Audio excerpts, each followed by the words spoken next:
The publicity surrounding the McVeigh trial and his sentencing has prompted thousands of people from across the country to visit the site of the bombing. Many leave behind personal items, and everything that's left at the fence is saved. News on 6 reporter Diane Kent has more on the woman who collects the items, cares for them, and records them for the history books. Look at this piece. This is new. The growth of items on the fence is so fast. Oh yes, there are new things every day. You could call her the keeper of the fence. Yes, ma'am. I do this every week. And I kind of clean the fence and I take a few items off to try to make room. Jane Thomas is the official archivist for the Bombing Memorial Foundation.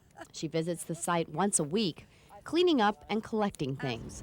She's been doing this since the day after the bombing, when people began leaving mementos. Okay, I'm gonna just make a little pile right here for the moment, then I'll come back and collect them all. Before she removes any item, she takes a picture, a permanent record of the fence. If we ever want to reconstruct it, too, for instance, in the visitor center, they'll need the photograph to be able to reconstruct it. She picks away old flowers, but saves all cards and ribbons. She takes any item that isn't attached and could blow away. And anything that's been on the fence more than 30 days becomes part of her pile. Oh, Barney's been up a long, long time, and I'm afraid if I don't take Barney in, that he's beginning to split. But there's one exception to the rule. That isn't there for us.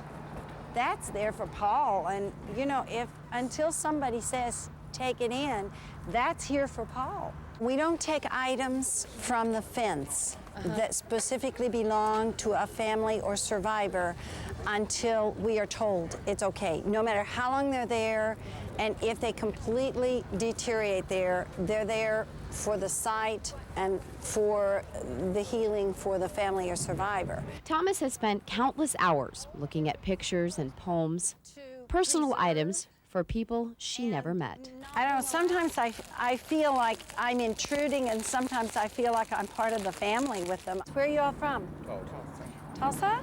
She takes her time, talking to visitors, answering questions, even asking for help. If I get these loose, maybe you can pull it up and you'll be able to see. She spent a year tending to the fence, but says she's constantly surprised by what people leave behind. Oh, would you look, there is an Energizer battery stuck in the fence. I hope it means that we can go on forever and ever and ever. Her job is never ending. After she picks up these items, she'll take them to a warehouse where she's already collected 22,000 mementos.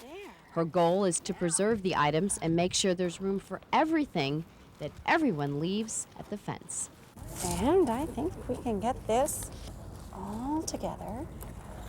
Thomas will record each and every piece. It's a part of Oklahoma's history. In Oklahoma City, Diane Kent, the News on 6. Tomorrow at 5, Diane will tell us what happens to the items that have been collected since the bombing in 1995, including plans to make them available to the public. And that's the news. Thank you for sharing your time. The CBS Evening